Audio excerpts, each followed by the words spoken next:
morning. How are you? All good?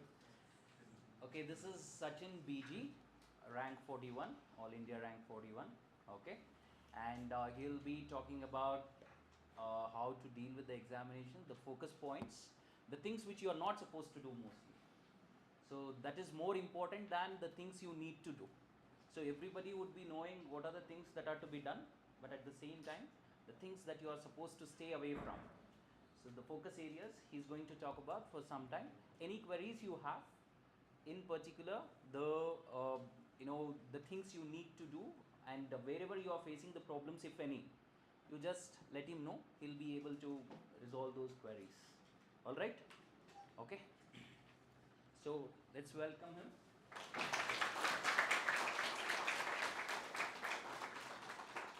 Okay. So we'll start this session. So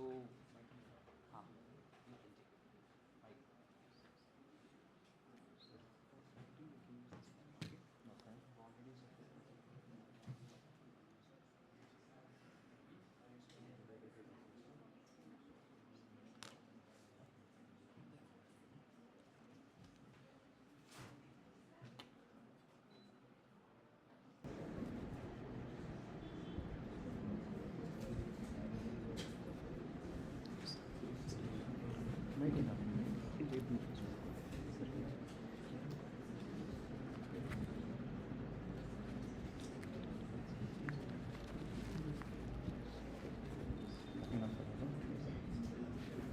See if it's audible here. Yeah, it's okay.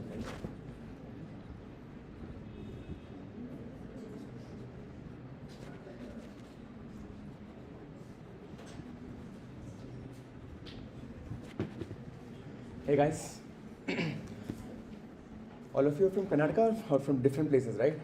Different places, okay. So we'll have it in English only then. So to start with, very good morning. It's still 11:20, start afternoon, right? So myself, Dr. Sachin, and I come from Kodial village. Am I audible? It's enough, right? I have sore throat, so I come from Kodial village, and I'm a doctor by profession, and this was my 4th attempt at UPSC, and I had taken anthropology as my optional, and have secured All India rank 41 this year, so I'll be getting IAS, which is the dream for all of you, right? So, and I'm also going to Labasna tomorrow, your dream place. So I have a flight tomorrow at around 11 a.m. So that's about it. That's my background. And coming to UPSC, you might, all of you might be aware of why to take this examination, right? So I need not elaborate on that, right? Even coming from a medical profession, there's a reason why I chose UPSC. See, the first thing is, obviously, UPSC provides a platform, equalizer, a level platform for every one of us coming from different humble background. And in India, we have this great Indian middle class dream. This is not audible. It is audible? Yes. No need of external? My voice is louder, I think. Yeah, if you want, you can utilize it later on. Okay. So first of all, UPSC examination is a great levelizer, and it provides equal opportunity to break the generational curse, right? So we all come from humble backgrounds. We are all aspirational in a way. So to cater to that, for example, you have seen, right, there are candidates. There's someone coming from Shepherd community. There are doctors. There are IITians. So everyone has to crack this examination, and they can get a go at higher positions.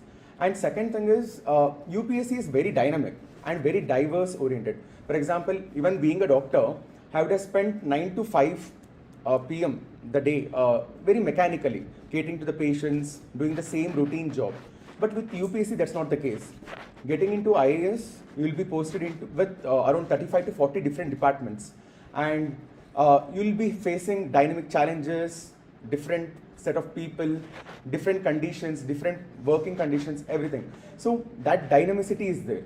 And most importantly, I believe UPSC gives you a golden opportunity to work for the nation, right? And that's most important. And we are, I think, as Honorable Prime Minister say, we all are at this very important stage, right? We are all at the period of Amrit Kal. And we all are aspiring to see India a developed nation by 2047, right? And this is the best opportunity to work towards that. Obviously, there are other professions through which you can cater to that, but UPSC provides a royal path, if I can say. And also UPSC, see, as a doctor, I could have dealt with individual patients one at a time. But being a IAS officer, being a secretary, I can even design a national health policy, which can be implemented by multiple doctors. So you address the causes at both root level and at also the mass scale. And that's the beauty of UPSC and its the positions that it helps you to go to. And that's about UPSC, and I hope you all are sincere about UPSC, because as I say, there's no better examination than this. Believe me, even I was sitting like you just 2-3 years back, right? So no one recognized me, but now I was invited everywhere, right? For felicitation, for Toppers Talk, this and that. And that's only because of UPSC as an examination. So be sincere with your process, and I'll tell you, as we go on, I'll tell you about the strategy, what all worked for me. So we'll discuss on that. We'll also have a Q&A session where you can ask your doubts, and I'll be addressing them. And I'm more interested in Q&A session rather than this monologue way of saying. So let's see how it goes. To start with, as you all know, UPSC is conducted in 3 different stages, right? First we'll start with prelims, then the mains, and then the personality test. And there's a reason why we call it as a personality test rather than the interview. Okay, we'll go about that. But to start with, there is prelims. And you know that prelims is conducted in 2 papers, right? One, we have a general studies paper, and second thing is we have a CSAT paper, aptitude test. So how to prepare for it? And if anyone asks, any topper for that matter, they'll all agree to the fact that prelims is one of the most difficult stage in the examination, right? Because around 10 lakh people attempt this examination, at least apply for the examination, around 7 to 8 lakh people give a go at prelims, and then only around 10 to 12,000 people clear every year. And then they get the chance to write mains, and then only around 2,500 people will get a chance at interview or personality test, and then only hardly 700 to 800 students clear the examination, depending upon how the vacancies are in a given year. So considering all these factors, prelims is the most difficult stage of this examination. Why it is difficult? Can anyone tell? Why do you think? Has anyone given prelims here?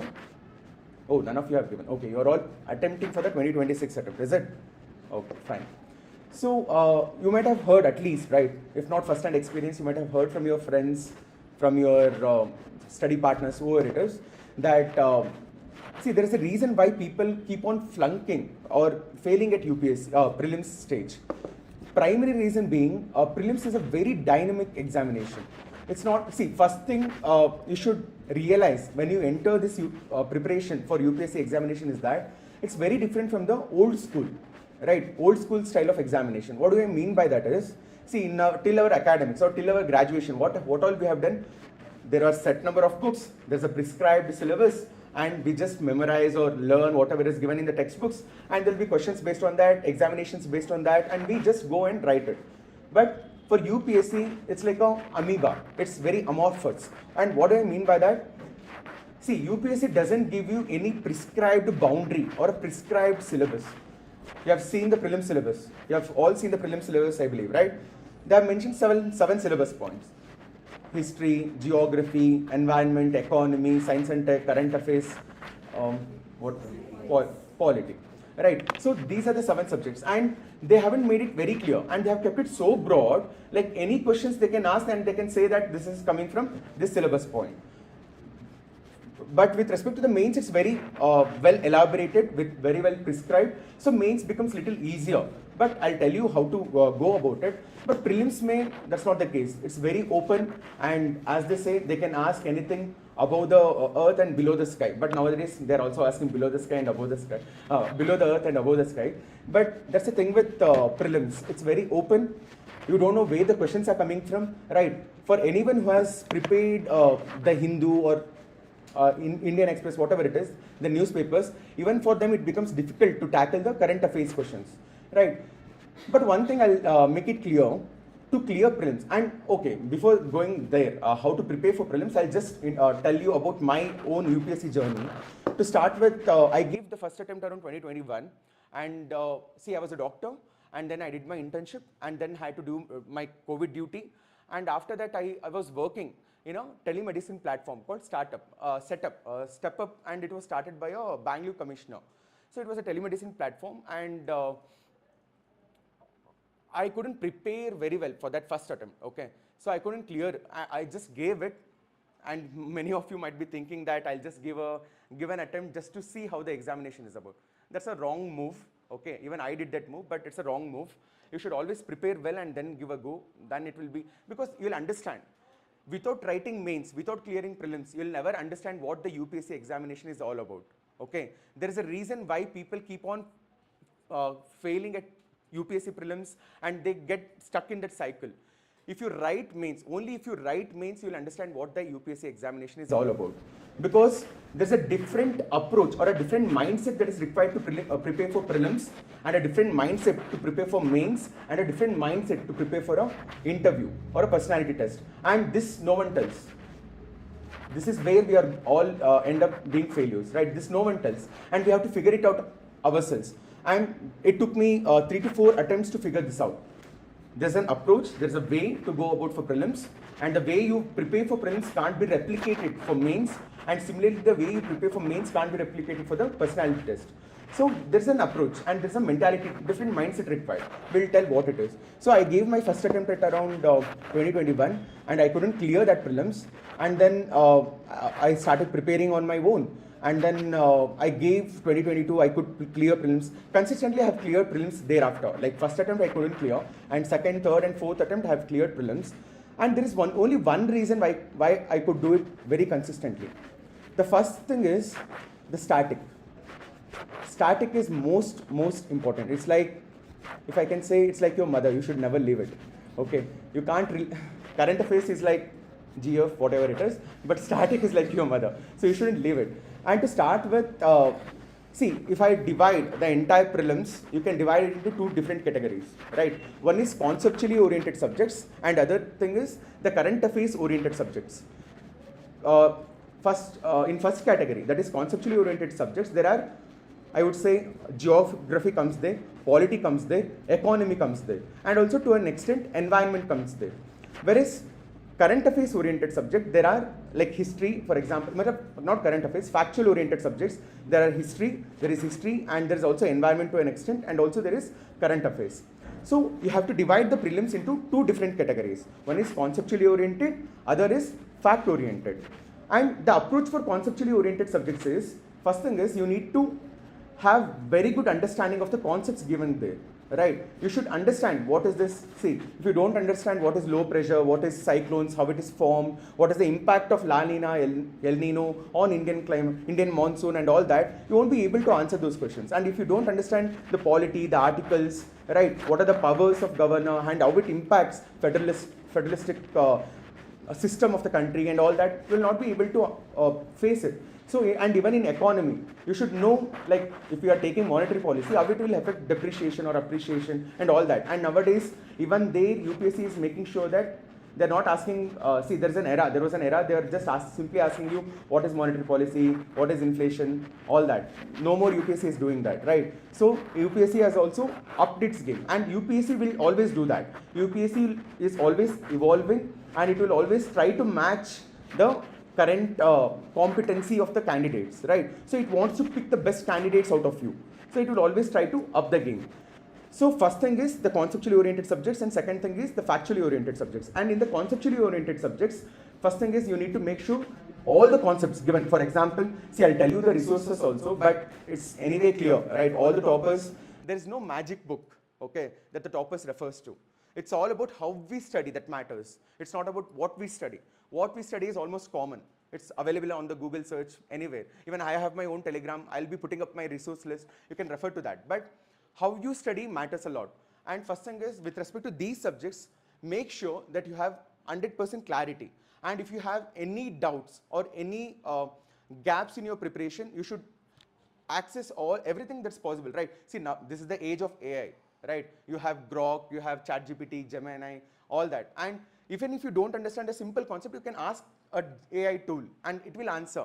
And there are YouTube videos which are very informative and also will tell to explain you through videos, animation and all. So please make use of that. First thing is conceptual clarity. And second thing is very good understanding of PYQs, previous year question papers. See, previous year question papers are like, as I was telling you, UPSC is a amorphous. What I mean by it doesn't have any boundary. Okay, there's no clear-cut boundary. And these previous year question papers will help you set up that boundary, will help you identify what are the hot areas, what are the important areas, like what is the way UPSC is thinking, how it is framing the questions, what are the areas it is focusing upon. See, there's a language, just like there's an operating system, right? OS for iPad or Windows for laptops and all. There are some language used by UPSC which can't be replicated by other institutions, right? You might have given different kind of mocks, or you will be giving different kind of mocks, but the quality of mocks as conducted by the coaching institutes compared to that of a UPSC is very different, right? So there is a language which UPSC uses. There is a reason why UPSC is coming up with so and so options for a given question. So you should analyze PYQ, and doing previous year question doesn't mean that you just refer to some questions and solve it and go. No, that's not the way to prepare for do the previous year question papers. What you need to do is see the question, observe the language UPSC is using, observe what all options it is giving for a given question. See, if it is asking, for example, something about a national park, there is a reason why UPSC is coming up with these 4 different options. Okay, UPSC could have used other options, but there is a reason why it is giving. So try to do that level of analysis. This is called meta level analysis. So try to do that analysis, and you'll get some patterns. Okay, and also doing previous year question papers will help you with content also. If there are any questions which are repeated from the same previous year questions, you should never get it wrong. Okay, see, the only difference between toppers and others is toppers will have a higher strike rate in these areas. One is the conceptually oriented questions. Second thing is anything that is repeated from the previous year questions, they are getting it right in 90 to 95% of questions. Okay, 90 to 95% of the time. Whereas others will miss out. You are getting only 50 to 60%, but that doesn't work. Okay, so second thing is previous year question papers. And for example, you need to start it now itself. Don't keep it for the last minute. Okay, try to do it like every day. If you can solve around 5 to 10 previous year question papers and try to analyze why UPSC, like, see, there is more than what I can say. You yourself will understand there is a reason, there's a way UPSC is using a language. There is a reason why UPSC is trying to show you those questions. See, for example, if you understand that, UPSC will generally try to ask those questions which have a impact on large scale commoners, which has an impact on commoners. Only those kind of questions comes in UPSC prelims. Okay, so there are some there are some wisdom that is lying in previous year question papers, and that you need to taper to. Okay, and then coming to third important thing with respect to prelims is, see, preparation is one thing, solving mock is a different thing altogether, and there is a way to solve the mocks. For example, or the question papers. And most of the topper friends that I have, most of us used to solve it in 2 rounds. Generally, people solve it in 1 round. That's what we do, right? No, try to solve it in 2 rounds. And how to solve it? For example, you need to do it. First round should be done in 1 hour 15 minutes, 1 hour 15 to 1 hour 20 minutes. Okay. And what all you need to do in the first hour? The first hour mein, you should select all those questions which are right. Okay, matlab which you know for with 100% surety. Those kind of questions should be tackled, matlab should be answered. See, you should go through all the questions, and in that 100%, you can divide entire UPSC questions into 3 categories. Okay, oh, I think this is gone. Huh? That's there. So 3 categories of questions. Okay, this doesn't.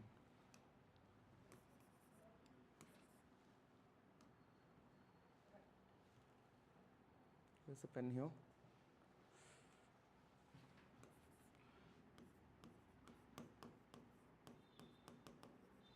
See, first thing is where you have 100% surety, okay, and then there are questions where you have 75% to 50% surety, and there are questions where you don't know anything about. Okay, this is how you need to divide the entire question. There are 100 questions, right? So in the first round, go through all the questions, and in that answer everything that you know, all the questions that you know 100% sure. Okay, so that should come around 35 to 40 questions.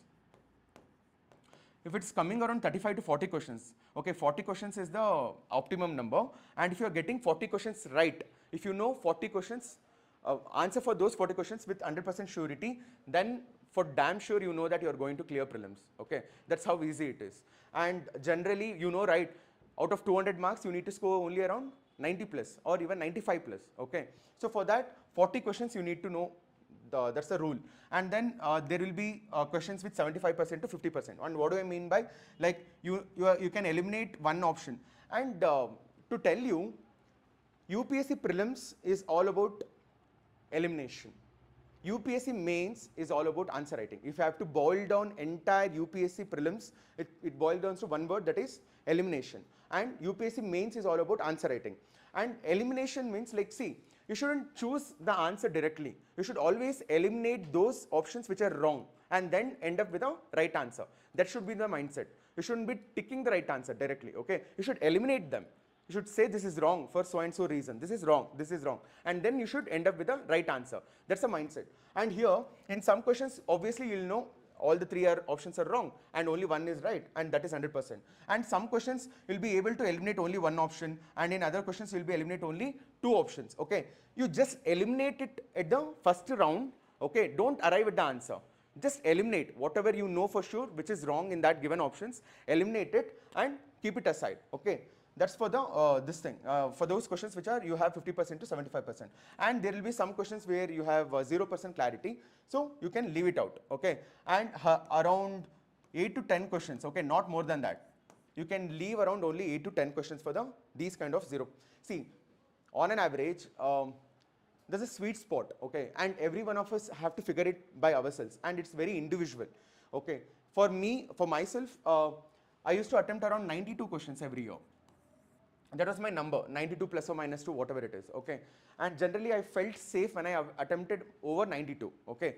But it might not be the case with everyone. Some of you might have very good accuracy, so you might need to attempt only 80 questions. So try to say it, which works for you. For me, it was 92 to 95 questions.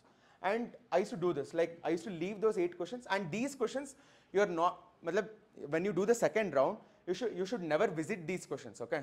You should leave it aside. You should never visit these questions, and only these questions, this is there, and then you come here. Like if you have 40 questions, see, this will take you 1 hour 15 minutes or so to do this round. Like you are going through every question, 100 questions, dividing into 3 categories. You need not divide it in the exam, in the paper also, okay? That's just the mental thing. 100% quality, anyway you tick the mark, okay? And 0% question, you cancel the question for yourself, and remaining here, you just eliminate the options, okay? Saying there will be A, B, C, D, you just eliminate these 2 options and leave it open, okay? Leave it open. When you do the second round, you'll arrive at the answer for that. And here, after doing this exercise, these 40 questions should be marked in your OMR sheet, okay? And that will take you around 5 to 10 minutes. Okay, and then 5 to 10 minutes may you mark, so this thing, and then you can count also. While marking, you can count, right? So you can count, and if you are coming around 40 questions, then you are on the safer side. 40 questions, you are safer. You will be clearing that year. That means that you need to take lesser risk with these 25 to 75, 50 and 25% questions, okay? There you need to take lesser risk. But if your 100% questions are coming somewhere around 35 or something, you need to take a greater risk, okay? That's how you need to strategize on the go, right?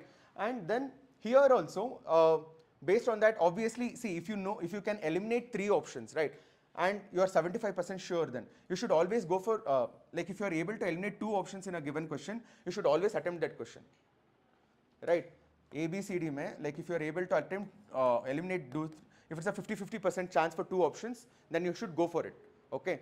And then 25% you can make, depending upon the total number, whether I have to go for 25%. You are only able to eliminate only one option, okay? Then those questions you can think, you can see for yourself whether you have to go for it or not.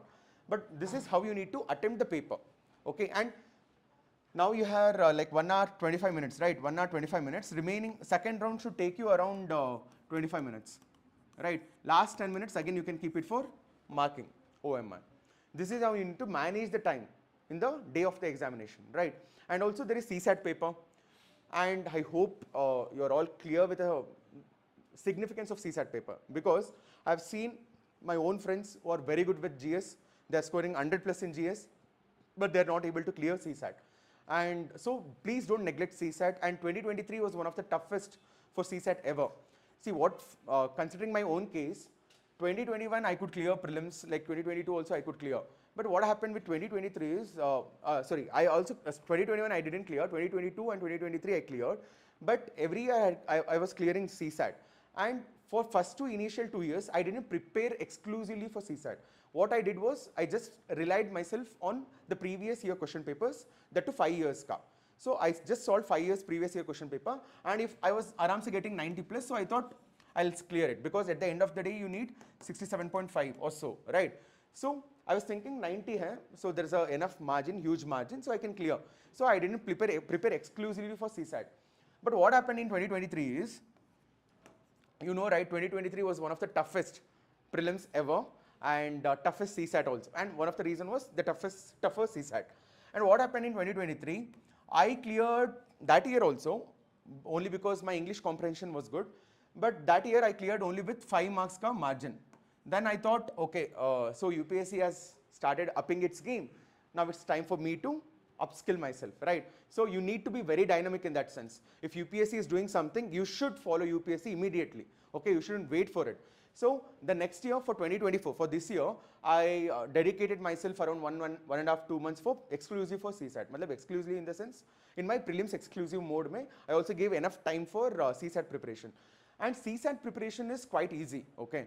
See, you know, the entire CSAT can be divided into 3 categories again. As I've told you, GS mein you can divide the entire categories into 2 things, right? One is conceptually oriented and factually oriented. Factually oriented areas or subjects require as many time revision, matlab you should revise it as many times as possible, and you need to make it as broader as possible. Matlab you need to cover different materials for that part. For example, history. But if you ask me, you should depend more upon the conceptually oriented subjects than factually oriented subjects. You can never be 100% sure with the facts, right? You know, like history, how UPSC is asking. Even if you do 5 to 6 times revision of old NCRT, spectrum and all, still you can't be, you won't be able to answer certain questions in UPSC history, right? So don't worry too much on those factual oriented subjects. Strategize in such a manner that the polity, the economy, right, then geography, then science and tech, right, and then you have history, environment.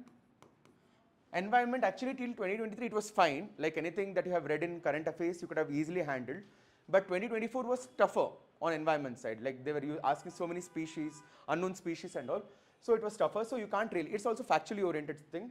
So environment, then history, and then the current affairs. And see where I am placing current affairs. It's the least priority for me. I am depending myself majorly on the static part to clear the examination, not on the current affairs. And another major mistake students do is they give too much attention to current affairs. Okay, see, I'll tell you about the time management. There I'll address that part. But if you ask me, your static should be strong. Only because static, I had a good foundation with the static subjects, I was able to clear it consistently. Okay, so depend yourself on these subjects, prioritize them, and then give attention to current affairs, because no matter what you do for current affairs, UPSC has a way to bring questions from different areas. Okay, so don't do too much for current affairs. For current affairs, the preparation thing is 1 to 1.5 hours of newspaper reading every day, either the Hindu or Indian Express, whichever is comfortable for you, Hindu or Indian Express. And then if you can refer to PIB, right, Press Information Bureau, right, they have their social media pages, I think. I know you all are using Instagrams, Twitter and so if you can just follow those pages, you'll be getting the information there itself, right? Just spend around 1 to 1.5 hours for current affairs, not more than that, in a given day. Okay, rest of the thing you need to, rest of the thing I'll tell it here itself. See, if you ask me if you can study dedicatedly, with full attention, full concentration, 8 hours in a given day. I have this simple rule, okay, 8 plus 8 plus 8. 8 hours to study with 100% attention, 8 hours for sleep, 8 hours for whatever you want to do. Okay, that's how easy it is, right? 8 plus 8 plus 8. And 8 hours, it's not like you're sitting in front of the table and then you are like opening the mobile. That's not how it is. Like with 100% concentration, if you're using mobile, you should just, see, I used to do this exercise where I used to keep a timer in front of me, okay? So I used to count the number of hours that I used to study. And I was being very honest with myself, and I used to document it on every day. Like, I didn't bring the material, so I can't show you now, but every day, the number of hours I used to study, right? So I used to document it myself. Even if it was 1 hour, I used to mention it 1 hour. If it was 12 hours, I used to mention it 12 hours. So if you keep that documentation, right, you will know the status of your preparation, how serious you are, how sincere you are with your preparation. So do that exercise. Just keep a timer, count the number of hours that you are studying on a daily basis, and document it. And at the end of the month, you can count the number of hours and you can see how much effort you have given for yourself, right? That exercise can be done. And so if you are studying for 8 hours, see again, what number of hours to study depends on the season. It's a seasonal preparation. It's a marathon, right? You need not burn out yourself in the month of August first, say. Generally, how you need to if I can give you the long-term plan, now is the month of August, right? And you people are giving the first attempt in 2026 prelim, May. So, right, so August say December tak, you need to prepare exclusively for mains. And also, if you're a foundational course ka student, you need to do those subjects which have overlap for both mains and prelims. And what are those subjects? They are very clear. Economy, polity, right? History, geography, right? They have overlap for both prelims and mains. And also, to an extent, environment is hardly 35 marks for mains, but still you can do it. Or you can prepare for ethics, okay, which you are never preparing, right? From December, you will not be touching ethics. So, prepare ethics now, GS4 paper, and then all the mains papers you should prepare now within December, and then also optional. And see, you have to divide your daytime into 2 parts, like 50, like you have, if I say now you are studying for 8 to 10 hours, you need to divide it into 1 hour or 1.5 hour for current affairs, including notes. And also, current affairs don't make notes for prelims thing, okay? Make notes only for mains, and that to keyword based notes, okay? Only keyword based notes. Out of the entire paper, 20-25 pages ka paper aayega na, usme hardly you need to make half a page notes. Again, I haven't bought the notes. Hopefully, I'll tell it in some other video. But hardly how to make notes and all.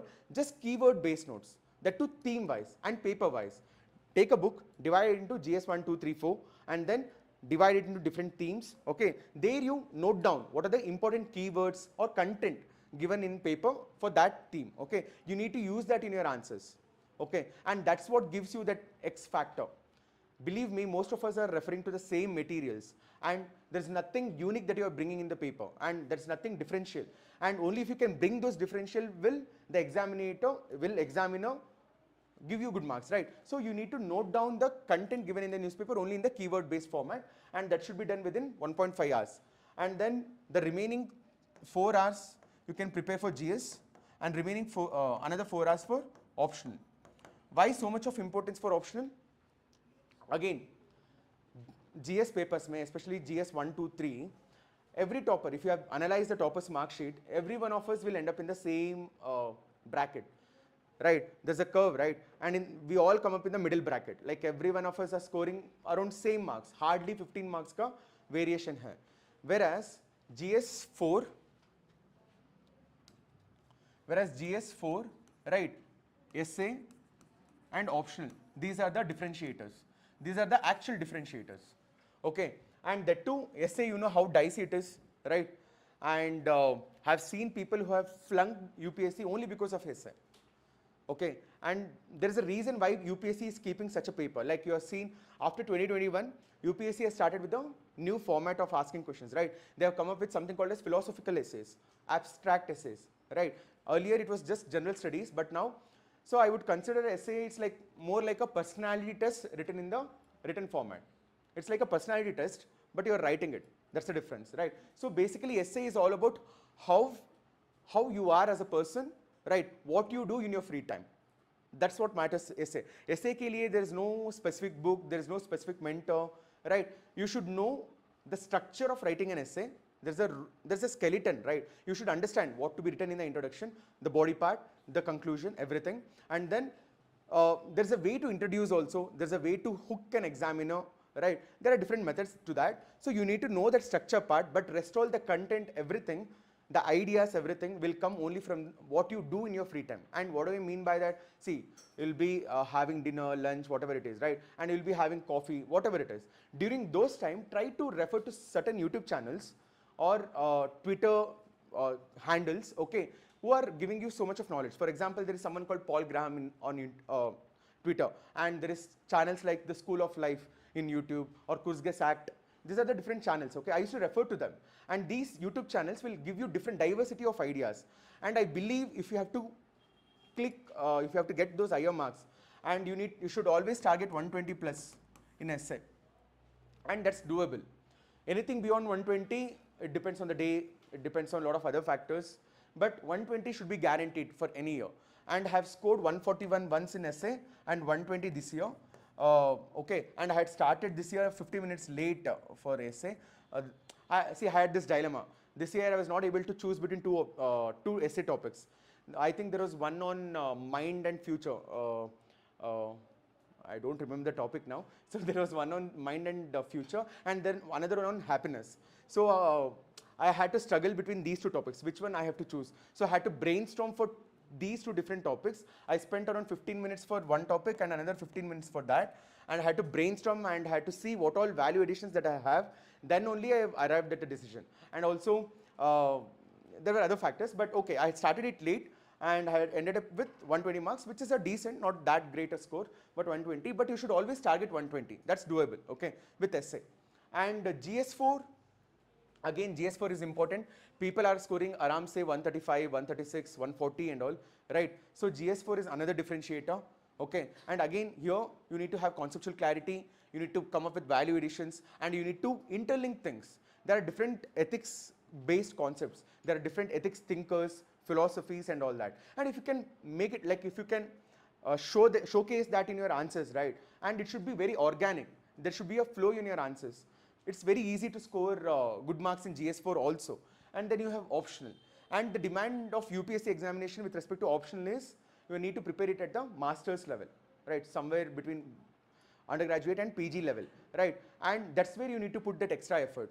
If your optional is your graduation subject, then you need not put that much of an effort. But for me, for example, I had taken anthropology as my optional, okay? So I had to give enough attention to that. And the case with anthropology is every one of us will start thinking that 3 months mein ho jayega anthropology preparation, but that's not the case. See, out of 12,000 people that are taking the examination, around 2,000, 2,500 students come from anthropology as a discipline, okay? So there's a lot you need to do in order to differentiate yourself from others, in order to raise above the competitors, right? So you need to give that extra attention for optionals. And GS, again, UPSC notification itself says that you need not have a subject level, expert level mastery with those subjects, okay? If you have a general understanding, that's good enough. That's why it's called as general studies. But optional, you need to showcase that mastery, okay? And that's alone can give you marks. And optional is like Brahmastra, okay? So if you can have optional at your armor, right, you can win the game.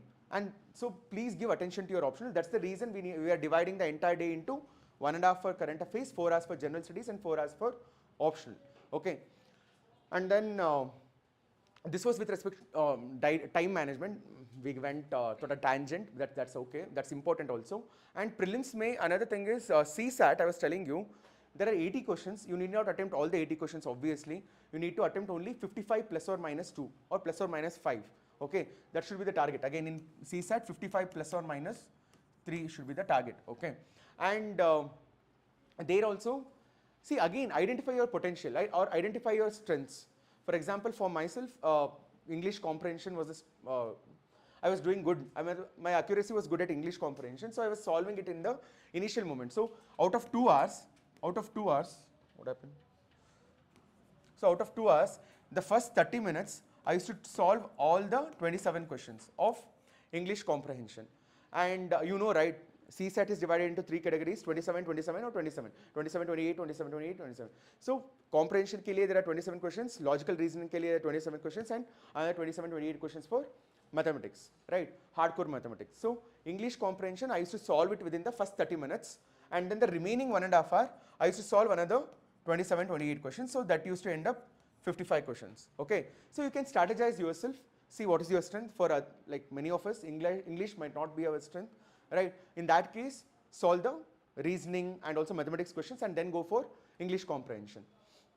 That's about CSAT. And also with mathematics, there are hardly 20 concepts, okay? If you can master those 20 concepts, time, train, distance, all that, right? So 20 concepts are there, around 20 to 25, that's it. So if you can master them, that's good enough for you to clear UPSC CSAT. So this is about UPSC prelims, okay? Then we'll move to UPSC mains. UPSC mains, again I was telling you, it's all about answer writing, okay? One word is answer writing. So, and see, I was coming from scientific discipline, right? So throughout my graduation, I was a science student. So for science students, it's like 2 plus 2 is always 4. But humanities doesn't work like that. 2 plus 2 can be 3, 2 plus 2 can be 5 also for humanities. There's a beauty with humanities and you need to appreciate that. And for myself, I took some time to appreciate the humanities aspect of it, to write the answers. See, as engineers, we all know how good we write the answers, right? So humanities is a different ball game. So for that, so you need to dedicate enough attention, enough time, enough efforts to master answer writing. And I have to take a very huge class to tell about answer writing and all that, but I'll just tell you briefly. See, with respect to mains, for prelims you need not make any notes except for those factual things or last minute revision ke liye, if you can make some short notes, that's good enough for prelims. For mains, GS4 and optional, you need to have your own notes, handwritten own notes. Even if you're referring to topper's note, that's okay, but you should inculcate in your own notes, okay? Because if you have your own notes, if you can organize them very systematically, the way you can generate points in the examination, it all becomes easy for you, right? So have your own notes for GS4 and optional. And other topics, GS1, GS2 and GS3. See, I'll tell you, GS1, you need not prepare exclusively for it. Whatever you have done, whatever you have done for prelims, if you can refer to the same sources, that's good enough. For geography, you have referred NCRTs and some other toppers or whatever it is, that's good enough for the mains also. And if you have referred this old NCRT spectrum for history, that's good enough for mains also, right? You need not do anything extra. For society, obviously, it's very dynamic. And society ke liye, one simple thing is, like, see, if you can refer to my Telegram channel, I have just shared one chart or what all need to be shown as X factor for a given subject. What makes an answer look like a society answer? What makes an answer look like an economy answer? What makes an answer look like a history answer? At the end of the day, this is all about answer writing, okay? So you should just make an answer look like so and so, okay? So for that, I have given you, for example, if I have to say, society ke liye, you should know some sociological thinkers, okay? And there are very common thinkers. If you can make a list of hardly 15 thinkers, you can use them across. For example, there is someone called Dipankar Gupta, there is someone called Karl Marx and all fine, but there are, see, contemporary, if you can use them, contemporary thinkers and also Indian thinkers, it makes your point very credible, okay? So if you can use Iravati Karve for family, see, you can divide entire society topics into different themes and you can use the thinkers there. Okay, for example, anything that comes from caste, I was quoting Dipankar Gupta, I was quoting Surajit Jodka, I was quoting Vaishnavi Deshpande. So those thinkers were there. And similarly for diversity related, similarly for communism, secularism, if you can come up with some thinkers, right? If you can quote them in your answers, you'll get good marks. And there are also very easy way to prepare introductions and conclusions. You can have them ready-made. Because UPSC is repeating themes, right? One year it will be asking on secularism, the other year it will be asking on communalism, regionalism, and so and so. So if you have a ready-made introductions and conclusion for those themes, it will be easy for you, right? So I was quoting Dr. Ambedkar for communalism and Gandhiji for regionalism, whatever. So I had made a set templates of introductions and conclusions, and you can do the similar exercise for society. So thinkers, quotes, and also for society you can also use see, there are certain power words or keywords or vocabularies, okay? Sociology related vocabularies that you need to use. And you can get that list of keywords for a given subject and you can use them in your answer. Don't write it in plain English, okay? Not everyone will appreciate that, okay? It should be simple, but at the same time, it shouldn't be silly, okay? So start using the vocabularies related to the subject. See, for example, if you're using geography, you should speak in terms of high pressure, low pressure, right? The temperatures, the humidity and all that. You need to make it look like a geography answer. So master those keywords given in the given subject, okay? So similarly for other subjects, I've made a list. You can refer to that chart. That's how you need to make sure that your answer look like topper's answer.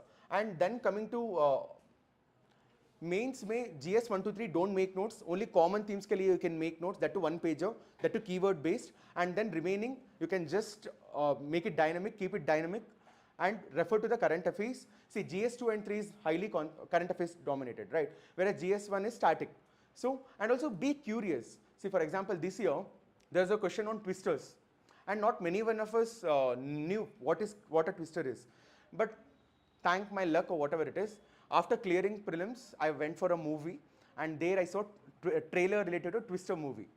So I could answer, I realized that it was a hurricane or something. So I could handle that question in the examination hall. So just keep yourself curious, okay, with what's happening around, that will come in your benefit. And answer writing ke liye, always, regularly, on a day-to-day basis, every day, write 2 answers, okay, 2 to 3 answers for GS, 2 to 3 answers for optional.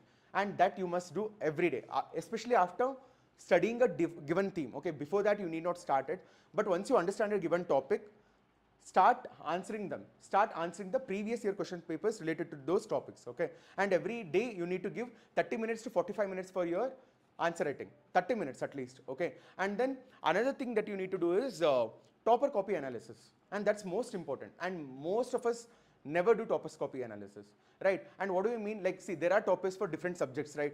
Just open their copies and try to write the same answer to the same question that the topper has written, and try to see what the difference that the topper is bringing from your answer.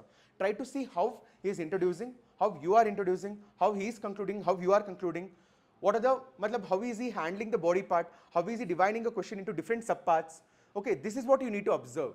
Okay, and also, how is he handling those questions where he has minimal content, where he has much content, how is he consolidating it? So try to observe these things. What's his way of presentation? Okay, this is most important with respect to toppers answers, right? Try to analyze them and try to learn from them. It's like a treasure, okay? Toppers answers, like nothing can give you the wisdom that the toppers answers can give you. And it's inherited. We all inherit from the previous toppers, right? So you also should inherit it, okay? So that's what you need to do, toppers copy analysis. First thing is answer writing, second thing is toppers copy analysis, and also third thing is previous year question paper analysis, because there's a way UPSC asks questions in patterns, okay? I used to remember, but again, I'm not remembering it now. What's the use? What's the point? See, there's a reason 19th question, GS3 ka 19th question was always coming from agriculture, GS2 ka 19th question always comes from IR, something like that, okay? There's a pattern in which UPSC is asking. And if you have some, some perspective on that, it becomes easy to handle those questions in the examination also. You can manage your time well. So try to find those patterns by doing previous year question paper analysis, okay? So these are the 3 things with respect to mains preparation. And coming to personality test and optional, make your own notes, refer to standard textbooks, that's important. Again, UPSC is asking questions from standard textbooks, okay? If you do Ember and Ember, if I have to say my own case of anthropology, doing Ember and Ember is must, okay? Do Ember and Ember, refer to toppers copies, and then keep yourself updated with what's happening, right? Anthropology also, there are some dynamic things with respect to archaeology, with respect to evolution part and all. So refer to the newspapers, integrate into your answers, okay? And also socio-cultural anthropology. There's a lot happening in day-to-day basis, right? So try to inculcate them in your answers. So that's way to prepare for optionals. And then coming to personality tests, see, personality test ke liye you need not worry much now, okay? Only thing you should take care now is how good your personality is, how truthful you are, how humble you are, how honest you are, how, you should have that skill of critically analyzing anything, okay? If, see, at the end of the day, what happens in the hall or in the room during the personality test is, there will be 6 members or 5 board members, 5 to 6 board members, and they'll be throwing you random questions, okay? Most of the times it's random. Sometimes you can find some pattern, but you should always prepare for the worst case. So you should always prepare for the random questioning, right? So 2 things you need to do. One is, you should have your own authentic opinion on any topics that can be asked, okay? For example, any infrastructure, roadways, airports, you should have your own opinion. And that will come if you're doing the newspaper reading thoroughly. If you're doing the newspaper regularly for one continuous year, you'll develop your own opinion, okay? You'll know the status, you'll be able to handle it.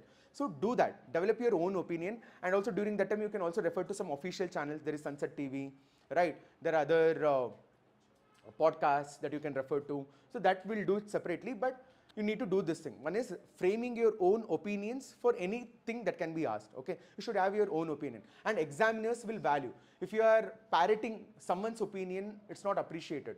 Okay, if you can give your own authentic, own original opinion, examiners values that. That is one thing. And second thing is you also need to inculcate or cultivate your communication skills. That's important. Again, we might be comfortable with our mother tongue, but in the examination, see, there's a scope to take a transcriber also, but generally what happens is what you say and what he says to the examiner might be, there can be huge difference, right? So it's better to take exam or interview in the English itself, and you try to develop the skill of communication, like, and that will come through mock practice.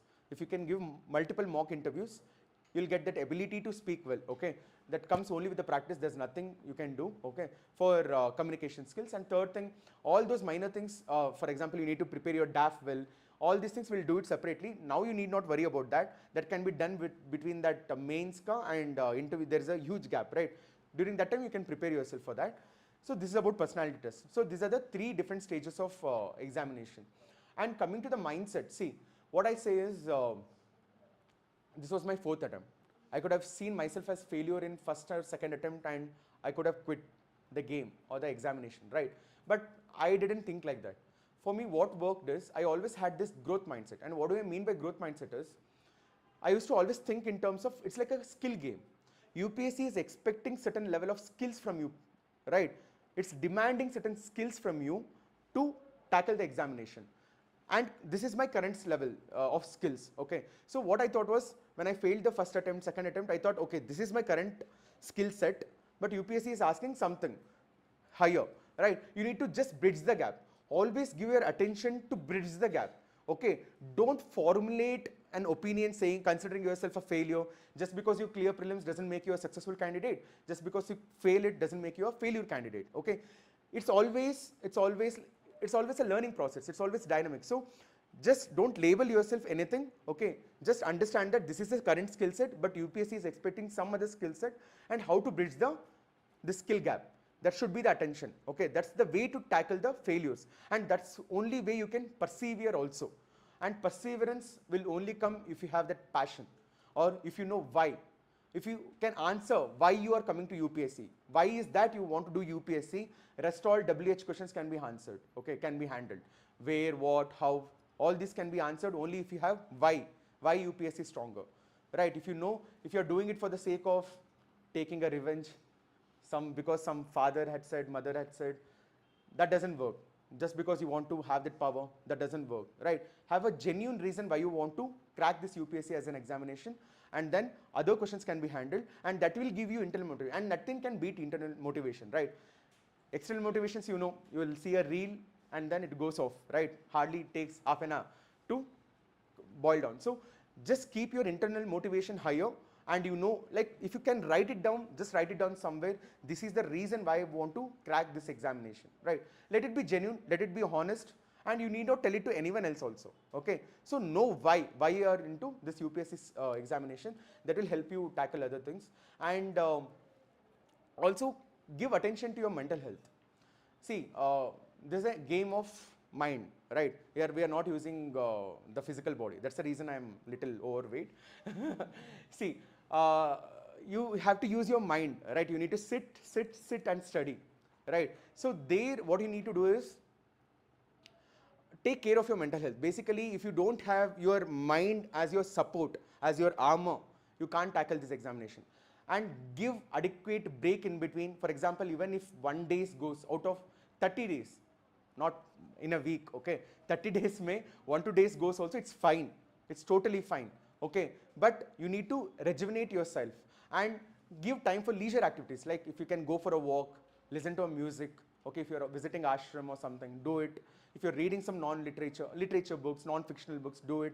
Okay, half an hour, 1 hour, you can dedicate yourself for some exercise, whatever it is, okay? Give adequate time, 1 hour every day, okay, for that. And also in between, have a good support system. You need not tell everyone that you are preparing for UPSC. Why to tell that? Let success speak, right? I never revealed that I was preparing for UPSC. I used to grow beard, okay, during my preparation stage. And whenever my friends were doing PGs, they completed their PGs and all. And they used to ask me what you're doing. I was telling them I was trying to Okay, I'll not tell it here. So I used to give them very silly reasons. I used to tell them, I used to joke about it, okay? Just take it easily. Don't try to tell that you're preparing for UPSC and try to increase their expectations and increase your own burden and pressure, okay? Keep it silent, keep it very close, okay? Have a good support system. And during, they had invited me for the Hindu event actually in Bangalore here itself, and had addressed around 2,000, 3,000 students. So I was telling there, you need to develop this ecosystem or ambience, okay? That is most important. What we do, what system, it all boils down to the process. It all boils down to the system that you develop or you integrate into your preparation. Because see, only the process matters. The results obviously will come, right? The means matter, and ambience, ecosystem, all these things matter. And what do you mean by ambience? First of all, having the right self-discipline or self-routine, okay? You should always know what you are doing in the given day, okay? See, you should always break down. And I used to do this, this reverse timetable, okay? So you need to know, for example, you are in the month of August, and next you have the examination in the month of May. So how many months remaining? Okay, you calculate that, okay? And also you know that August to December is a time to prepare for mains, get ready with your optionals, right? And then December, I would say January say also you can start January, February, March, April, May. 5 months is also good enough for prelims, okay? It's more than enough. But if you're a first attempt and if you have that fear or you're repeatedly failing at prelims, you can start early during month of December 15 or so. But otherwise you can start from January, and then August to December, and then January to May. This is prelims exclusive mode, okay? This is mains come prelims mode. Like if you're a first attempt guy, obviously you need to do all those subjects which are overlap between prelims and mains, right? Economy, all those things. You can do it now. And then June to whatever, August or December, it's all mains exclusive mode. Okay, this is how you need to prepare. And what was I telling you? So if you know this broadly, then you need to boil it down. Okay, this is what you need to do. Then you have how many months? August, September, October, November, December. 4 months, 4.5 months, right? So 4.5 months mein you need to master an optional. So how many syllabus points are there in the optional? There, for example, I think there are around 55 syllabus points in anthropology, like 32, 23, something like that. So 55 optional points. So even if you cover one topic in a given day, you need 55 days. So boil it down, make your own timetable, okay? Boil it down to number of hours every day. Every day, this is the target that I need to accomplish. That should be clear. Okay, that's what makes the examination tangible. Otherwise, it becomes very abstract. And preparing it abstract doesn't work. Okay, so prepare it tangibly by boiling it down to daily goals. This is what I will be doing in the day-to-day basis. Okay, you should be clear with that. And then, if that becomes clear, okay, your time management is taken care, your motivation is also taken care. Okay, most of the time what we do is we are all seeking motivation from external side. But if you know this is the task that I need to do in a given day, it becomes easy for you. Okay, your mind itself will tell you to wake up and do that, finish the task. Okay, and even if you have backlogs, it's okay, it's fine. But as long as you are covering it in the upcoming days, okay? Every hour, like every backup that you have, you need to dedicate half an hour extra, 15 minutes extra. So don't make it cumbersome. You can divide it, make it, and you need to up your game during this period. Prelims exclusive mode, and then take a break for 1 week or so after prelims, and then again mains exclusive mode, you need to up your game, okay? And during that time, you need to prepare for 12 hours. Okay, mains time pay 10 to 12 hours you need to prepare at least, and also prelims time pay. So that's how you need to manage your time well. And if you have any doubts now, you can ask. It's too much of monologue for me. Yeah.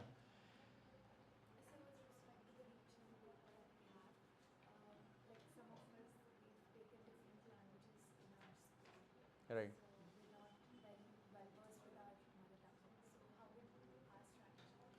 See, for regional paper, see again it's just a qualifying paper. You need to score 35% of marks, I think, right? 40% of marks. Okay, fine. So you need to score only that many marks, and there are essay writing in that, right? There is an essay for that section, and there is a comprehension. It's all easy. Hardly it will take you 2 to 3 days of preparation, and that can be done during mains exclusive mode. Okay, during mains exclusive mode, that is between June to August, that time if you can dedicate 3 to 4 days, that's good enough. And if you are very apprehensive of your mother tongue, whatever it is, like if you don't know how to write or how to comprehend the difficult vocabularies and all, you can start reading newspapers again in the regional language. Whatever language is difficult for you, you can start with that. But it shouldn't be a problem for you. If you can just get those 120 plus marks, I think you're clearing it. So it shouldn't be a problem for you. And then start writing. During those times, if you can dedicate 1 hour every day, 1 hour every day for 10 days, you're good with regional paper. That's not, and you just need to score around, I'm not sure, 30, 40%. Like, that's not a case. That's not a difficulty. No? You can do it. No, most of us will clear. See, for English, I don't think English is problem for you, right? Only regional paper, right? So regional paper ke liye, you have books. For example, Hindi, I know there is a book dedicated UPSC regional paper ke liye, there's a book available. But for other languages like Kannada and all, I don't think there are books available. But if you can see, it's at 10th standard. They're asking you all those, in Kannada we have something called Sandhi, Samasas, right? Grammar and all, right? So they're asking it from there. So it's an easy thing. Don't give this much of attention to regional paper, okay? During mains exclusive mode, keep it for mains exclusive mode and give only 1 hour every day for 10 days. That's enough. Enough. Mother tongue before. Like you have been studying English every, you are not speaking, you're good at speaking, huh? No. Okay. Then you need to give extra effort. Then you need to put extra effort. Like for that, start reading regional newspaper. Start listening regional news. Okay. These two are good enough.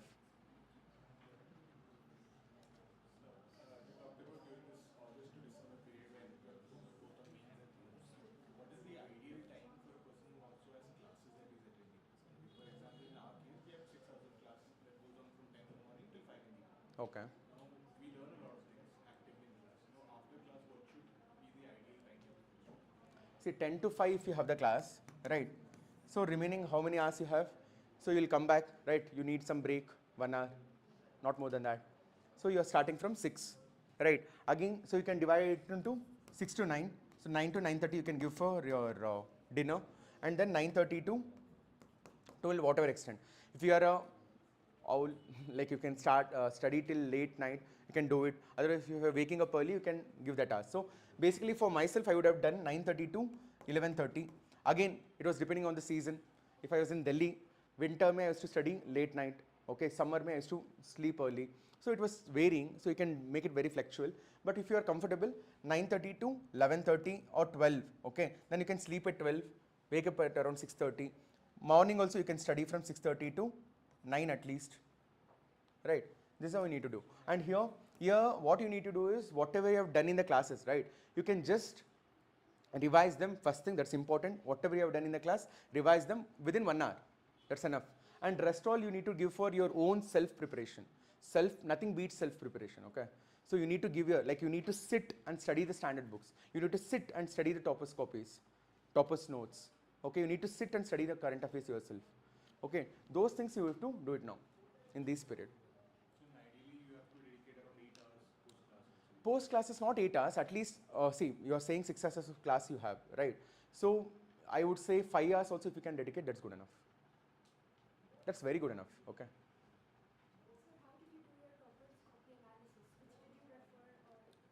See, there's toppers copies ka marks list available on Telegram channels, okay? For each different subject, there are different toppers, okay? You need not go by the rank itself, okay? Someone in 300 rank might be scoring very high in certain paper. So you need to refer to him, not the ranker, right? So there was toppers copy Excel sheet available on Telegram channels. So I referred there and I just shortlisted 2 to 3 toppers for each subject and I started with that. And doing it regularly, you will also develop the skill of what works and what not.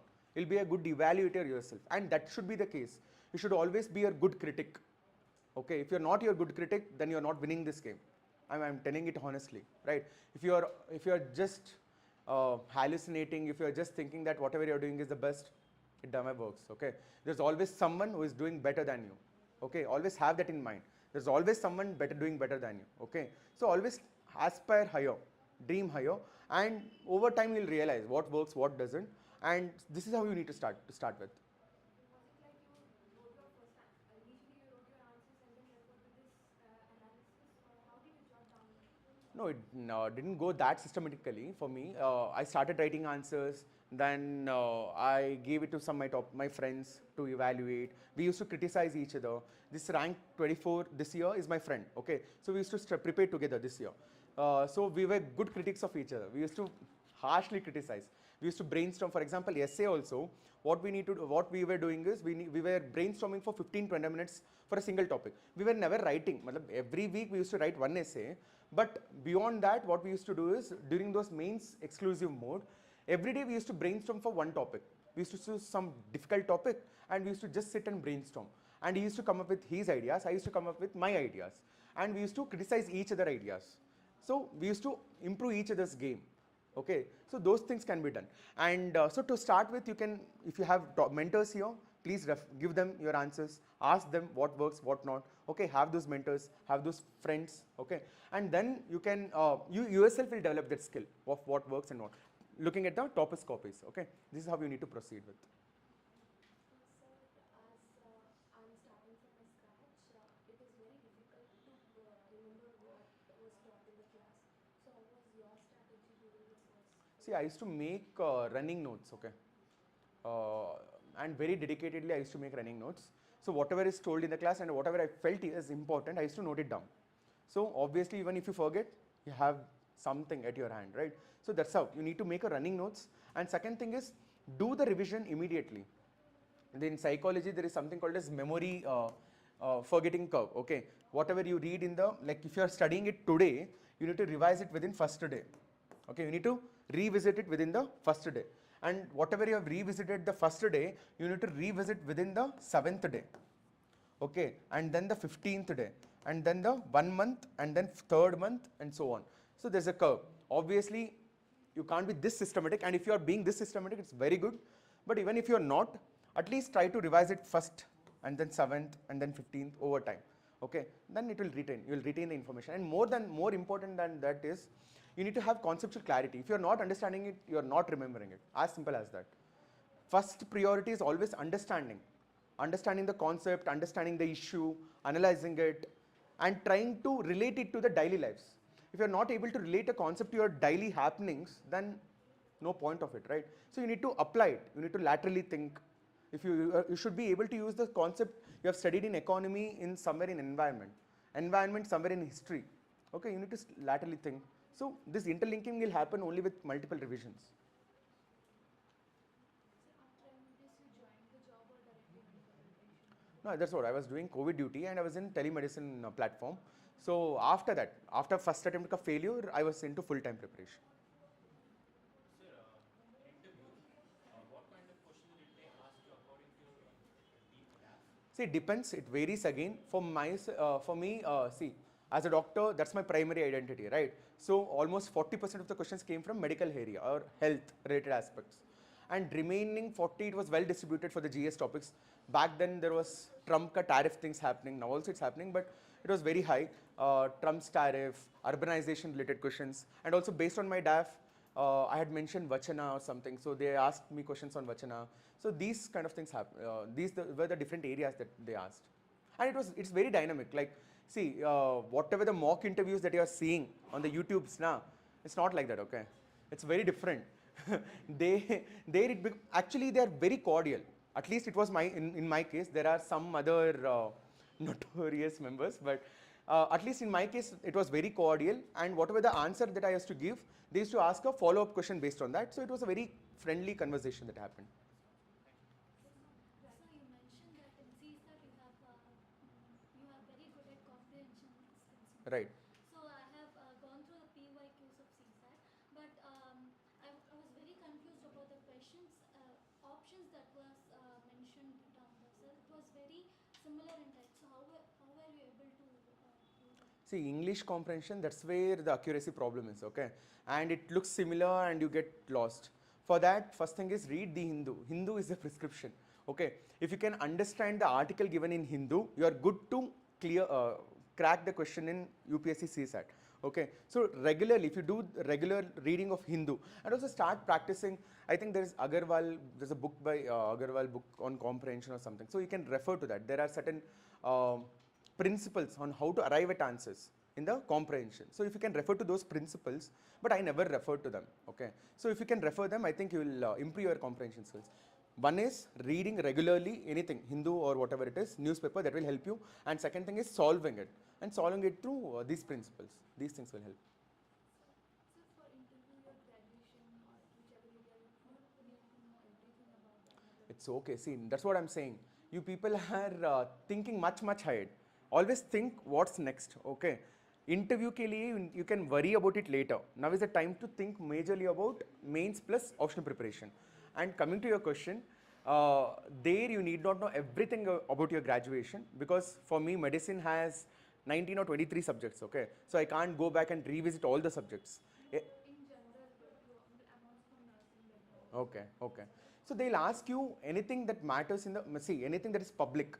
For example, they'll ask you why there is increasing non-communicable diseases, why Kerala is the hot spot for communicable diseases. These kind of questions, which has relevance. They'll not ask you technical questions.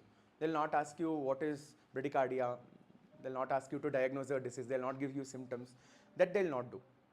It will be very general things, okay? General things which are relevant to all the public health related questions only. So in medicine, we have something called as PSM, community medicine. So I had to give a lot of attention to community medicine, not other aspects. This August and to December we have to dedicate to mains. So how much time do you dedicate to one question answer writing from August to December progressively? That's what, if you can dedicate 30 minutes. See, initially you'll not be able to write an answer within 30 minutes. Okay, and you all know this rule, right? It takes, you should write 10 marker within 7 minutes and 15 marker within 11 minutes. Okay, this is the rule. Obviously, you'll not start with that mastery. Initially, even I took around 30 minutes to write single answer, 15 marker. But that's okay, that's how you start with. So initially that's fine, but over time, over 1 week, over 1 month, you need to improve upon your speed. So we are writing the answers, but it is taking around 1 hour for me. It's okay, it's okay. It's a good point, good place to start with, okay? But over time, you need to improve. You need to start, see, answer writing is all about thinking. How you think, how well you can brainstorm. If I tell you, British economic policy ka impact on Indian agriculture or Indian village system, in what all dimensions you can think, in a quickly, that matters, okay? So it's a thinking game more than a writing game. How well you can think, how well you can come up with the points, okay? How well you remember and apply those value additions, okay? Those things matter, and that will come with revision and good understanding. You should develop your own mental map, okay? You should know where to place what, okay? If you have that clarity, it will become easy. So it's okay to start slow, but over time you need to improve. And see, if you can answer questions regularly on a regular basis, there will be overlap, okay? There will be thematic overlap, okay? The way you think for certain areas will be similar to how you handle the other questions, right? The content will be similar. How you apply only matters, right? So you'll get used to it. So the thinking and all, it becomes easy. So that's the importance of practicing. So start with it, but over time you need to improve. Most of us are relied on AI or Google for the answer writing, like how the structures has to be, the content has to be. So what are the value addition points so that we can be different from the rest? That's what I've shared one in my Telegram. I've shared the chart in my Telegram channel. Refer to that. I've told you what needs to be there in history answer, what needs to be there in society answer. Refer to that. You'll get idea about it. Sir, and I wanted to take anthropology as optional. So you said Amber and Alvar as a book. Right. So is that is enough? Should I? No. It's a starting book. It's a standard book. Okay. After that, you need to refer to some toppers copies. Okay. You won't believe across these 4 years of preparation, I've made around 3,600 pages of anthropology notes, but I have kept it for myself because I didn't get the time for scanning and all. So if time permits, if something works, I'll see if I can upload it on my Telegram channel and all. But that's the kind of effort I had to put. I refer to toppers notes, integrate. See, I refer for given topic. See, you know, right? Anthropology can be divided into 4 different topics: socio-cultural, and then part 1 mein, and also part 2 mein Indian and tribal hai, and also here physical anthropology is also there. I had kept 4 different books, and then I rewrote. So there was a lot of short notes and all that I made. It will take time. Okay, so it will take time. Integrate toppers notes, standard books, and current affairs. These 3 you integrate and make your own notes. Or if you are referring to some toppers notes, that's fine also, but have that understanding. If you write it down yourself, you will get that muscle memory. It will help you.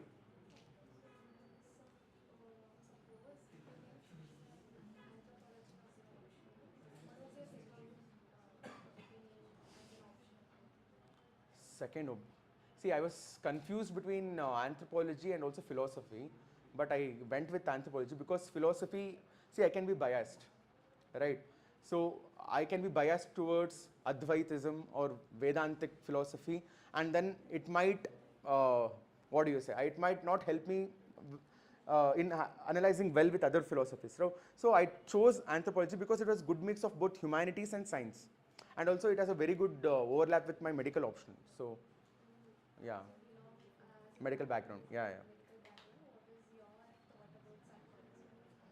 Psychology you can take, but again, see, while choosing optional, these are the three factors important. One is how well passionate you are about that particular option. Okay, if you have that interest, genuine interest, then you need to go for it, because otherwise, see, you never know how many attempts it takes for you to clear UPSC. So you might have to read it for 3-4 continuous years, right?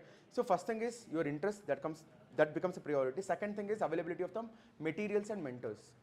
Okay, look at the market, see if you are getting good materials or mentors, test series. If you don't have that, then what's the point, right? Interest you can develop, but these things also matters, right? Any other questions? So with respect to answer writing, how did you like start initially? Because at this level, I'm not even able to decipher the language of some of the questions. Or with respect to some questions, there's too much flow of information. So I'm not able to filter out as to what to write, and what to skip. So initially, how did you start with that? Start writing shitty answers. Start with that. Okay, see, don't hesitate. This is the mistake. This is the amateur mistake that we all make. Okay, we think that there is some perfect answer somewhere and then you need to bring it on the paper. That's not the case. Okay, that's the beauty of humanities also. It gives you clear page, blank pages, and you have the scope to create your own model answer, the best answer. There is no single best answer in humanities. There can be multiple best answers in humanities. Okay, so start with shitty answer, it's fine, but over time, see, that's what I'm saying. You have to do that topper's copy analysis. You have written an answer. Okay, write the answer for the same question that the topper has written and compare it with this topper's answer, right? Then you will understand. Okay, how well he is able to bring up with multiple dimension. How is he minimizing? How is he maximizing? Minimizing means, like as you said, you have multiple, like you have huge content, but you don't know how to consolidate it well. That's minimizing. How well he has done. How well he has maximized. He knows hardly 1 or 2 facts, but he has made a very good model answer out of it.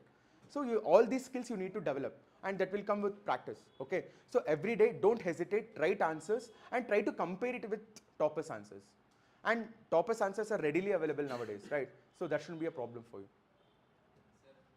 Sir, in prelims paper, how to decipher the language? Of UPSC. See, again, UPSC uses very standard language, okay? And what I meant by language is not the English or the word and all that. There's a way in how UPSC is trying to trap you. There's a way in how UPSC is trying to give you the hint to the question. Along with the options, or even the way it is framing the question itself. Okay, so that you need to figure it out. And that can be done with the previous year question papers analysis. It can be done self. It should be done self. It should be done self. You need to sit with a previous year question paper, take any previous year question compilation, 10 years, that's good enough. Okay, start with that and try to see, oh, what is, like ask yourself the question, why? That will give you the answers. Sir, there is something called theme will be repeated. Silence. There is something that theme will be repeating. UPSC is going to repeat the theme. How to understand that? No, for example, what they say is history mein, Buddhism, Jainism, these themes get repeated, right? So you can see the number of questions that are there. Like every year, see, UPSC is increasing the importance for IR. IR is one topic or one theme, right? So IR may also, you can see that if there are any conflict related areas, the UPSC is also asking the boundary nations of a given country. These are the themes, right? So you need to prepare, like if anything happening in this year, It can go beyond that also. it can go beyond. But see, you can't do all that, right? You can't be preparing for those 20 bounces. The mantra for UPSC preparation is, if you start preparing for bounces, you'll not get it, okay? Always, there is something called as Pareto principle, right? 80-20 rule, right? 80% of the questions come from 20% of the syllabus. So master this 20% of the syllabus. Then alone concentrate with others, okay? Don't try to prepare for all 100 questions. That won't happen.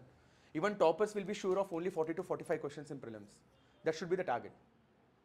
So,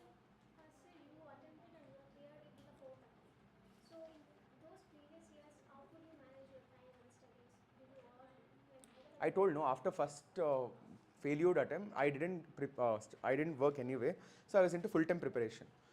But there, especially, second attempt, I was still in Bangalore, so I was not that well versed with mains.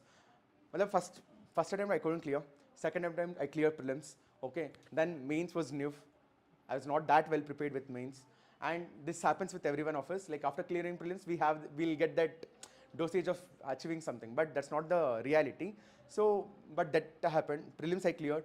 I was not well versed with mains game. Then after writing first mains, I realized what the game is about. Then I started preparing well.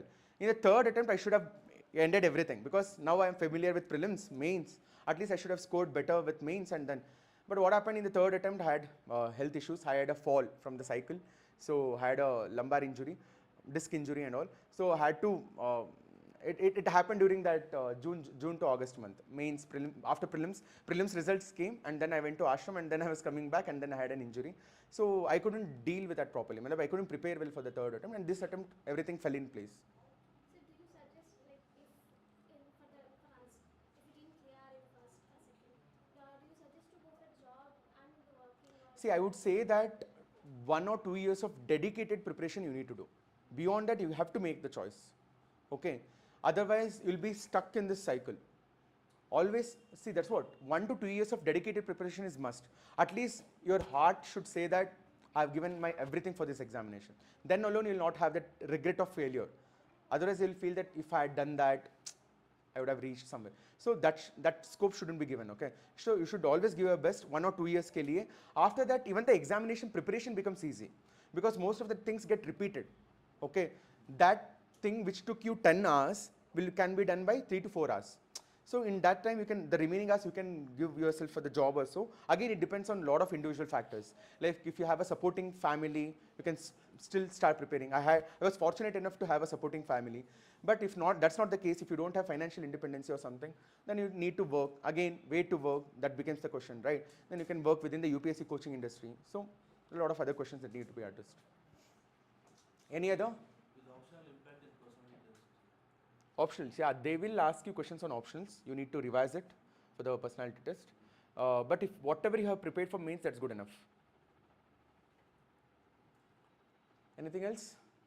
Can we wind it up? Yeah. I'll tell you later. Then, anything? Huh? Sachin B G, I think. Sachin B G, AIF 41, Method to Madness. See, sorry for that. Like I was not able to upload a lot of my content and all that, but I'll try to do it. Sachin B G, Method to Madness of UPSC. That's the channel name.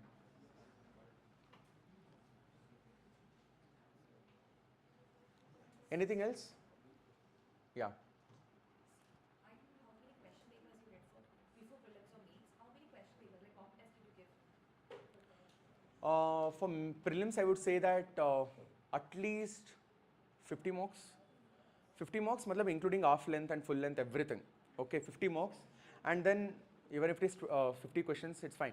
See, you need to target around 1000 questions for prelims. That should be the target. And for mains, I think you should target around 200 questions per paper. 200 mains questions per paper. In that sense, your content is also, you'll reach certain threshold of content which you can use for writing answers, and also you'll gain some mastery of answer writing also in those 200 questions. Anything else? We can wind it up, right? It's also 12:45. The major emotion is the relief that you'll get. See, when the results came, I was in Buddha temple. So it was kind of a nirvana moment for me. Nirvana from the cycle of examination. So that was it. And it's been great after clearing. Like these 2 to 3 months, like I've spent like what all bucket lists you have. No, I have almost cleared 50 to 60% of that. I traveled, I went for a monsoon bike ride. Then there was a lot of greets and meets. There are politicians calling you, there are institutions calling you, there are felicitations happening, there are talks that you are giving, that you are motivating at the schools, colleges. So it's going good. So right now you're provided with programming notes and all of that for classes which are happening. So like when we're trying to attend these questions, it's just No, that shouldn't be the thing. That shouldn't be the thing. To add something else, like You should always add. See, that's what. There is no prescribed books, okay? You can't say that you're writing well from that content and you're, no, that shouldn't be the case.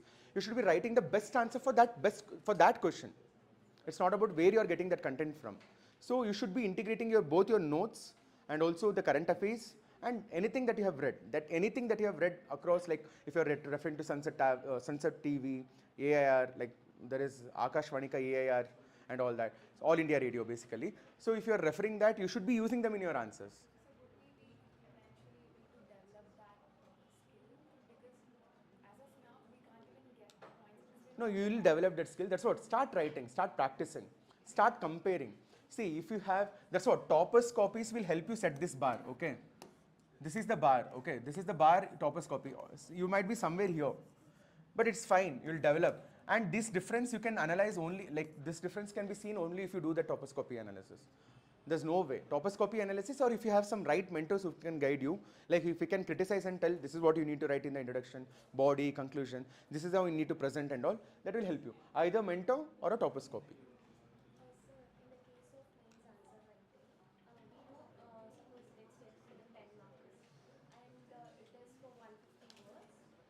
We know the answer and answer is only for 100 words. What is the... Generally, you need to write your answers for 150 words and it will take. See, there's a mathematics behind this. If I had got enough time, I would have addressed that mathematics of examination also. For example, in a given paper, you can write around last benchers, hello. Either sit in the class or if you're not interested, you can go. Okay. There are people who are listening to sincerely also, right? So there are mathematics of answer writing. For example, there are 2 blank pages for the 10 marker, right? So 2 blank pages you can write around 17 to 18 lines. And this is what I did during my first mains. I was not I was not having any content, right? So I was just sitting there and I was just measuring the length of the paper, the width of the paper, so that I was preparing for the next attempt. I was thinking, okay, this is the scale. This is what I'm taking one line, how many lines I'm writing, how many words in a line I'm writing. So this analysis I did, and generally for myself or anyone, like 17 to 18 lines should be written in one page. And then in each line, if you can write around 5 to 6 words, it will add up to 150 easily. Okay. And also if you have 100 words, you can start with diagram. You can include those presentations, right? Schematics, flow charts, diagrams, try to fill up the page. And it should be relevant. It shouldn't be like you're writing a diagram for the sake of writing a diagram, okay? Through those presentations, this is called as presentation, and that will again come through answer writing practice. Thank you. Yeah, last question, okay? So in some mock interview, I was just seeing some were playing the like threads like this. So they were asking, do you believe in God? Like, Those things can be dealt later. That's not an important question. Did you refer to all the standard books of all these subjects? All the books? No, there are certain standard books, right? Like for example, polity ke liye Lakshmikant hai, right? Geography, NCERT should be done. History, spectrum should be done. Old NCERT should be done. Environment, I did refer to, see, I have given 4 attempts. So I had time to read Shankar initially, then I thought it's not good. Then I did PMF IAS. I felt okay. Okay, at least static part ke liye PMF IAS is good for environment. So I did that. And then science and tech, it is not required. Anything that is given in the newspaper, that's good enough. Even current affairs newspaper, and also monthly compilation, if you read, you can refer to that, any monthly compilation. Yes. I made a very short notes out of those and then referred to it again and again. Okay. So thank you one and all. All the best. And see, UPSC is not the end thing. Okay.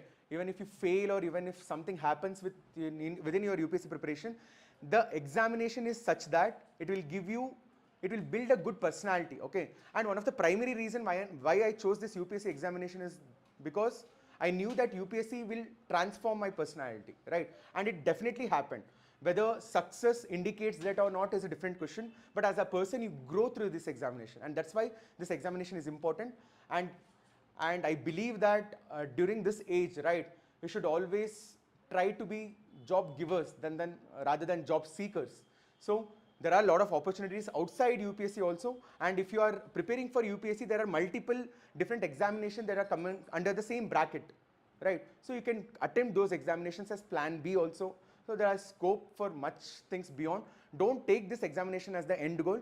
I did that mistake. I tried to overestimate this examination. You need not do that, okay?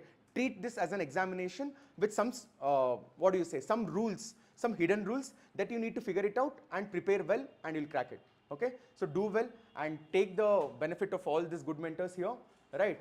And do well. All the best. Thank you.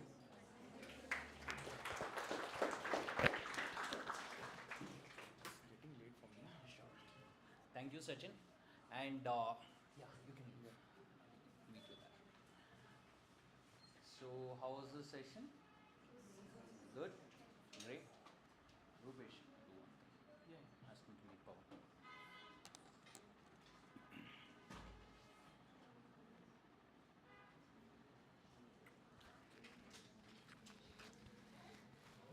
Anything else you want to ask?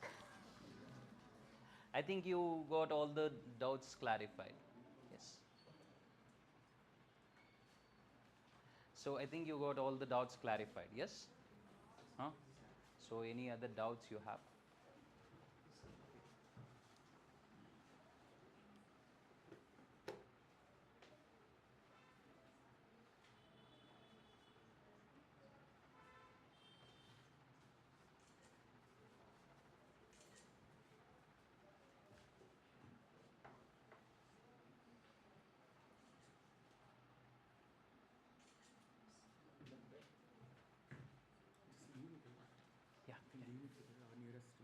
Yeah. Yeah, he'll take it.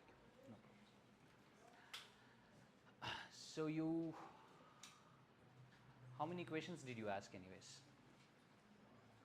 10. Around 10 questions. That's it. Huh? Oh, you are asked to ask only. No, nothing. Altogether 10.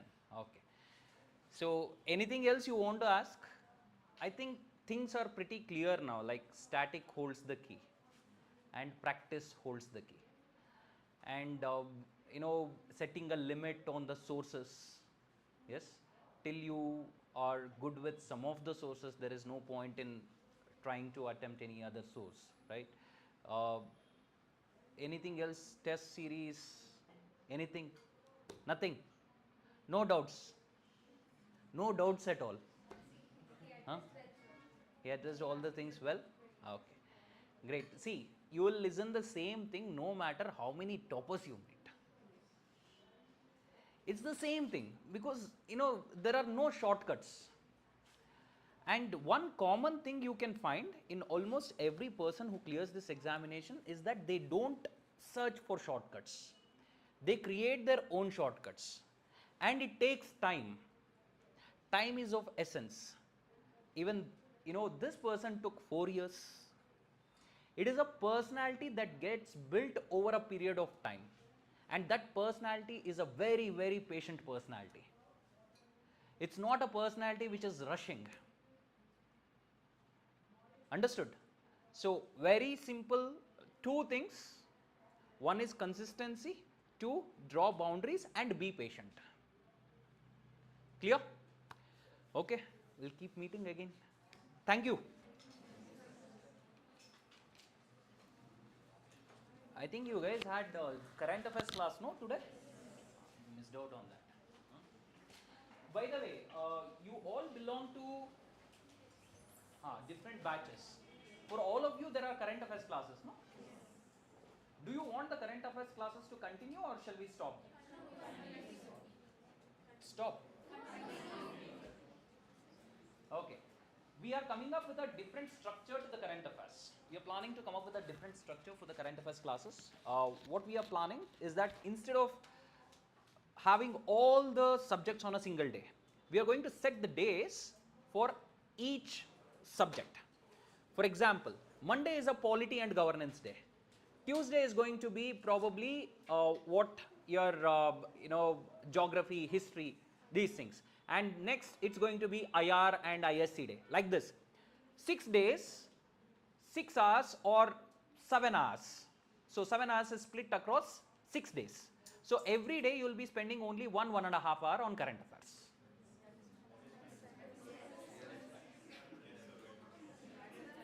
Good? So this is something which we have planned. Why? Because there was a lot of problem which we were about to face coming week onwards. Why? Because your optional would start. With optional coming in, you would hardly have 2 days left for general studies maybe. And out of those 2 days, 1 day would be taken up by your current affairs. Okay, so we did not want that to happen, so we have come up with this structure. So the plan will be rolled out and we'll let you know how it works, and the days will be fixed. So Monday means last 1 week of polity. Tuesday means last 1 week of a particular subject. That way. Okay, all right. Thank you.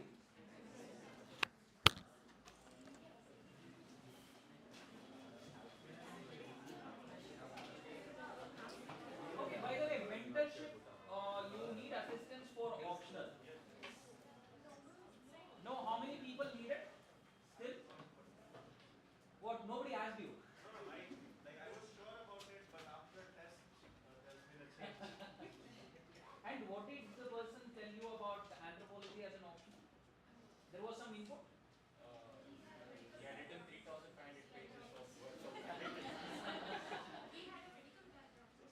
That is why it was a bit easier. So anthropology, one thing I have heard is that it is becoming a bit tougher to get marks. The paper is easy. Paper, they can't make it tough. Why? Because it is a limited subject. Dynamism is lesser. But the problem is when, it's become very, so it has become too attractive for many candidates, because of which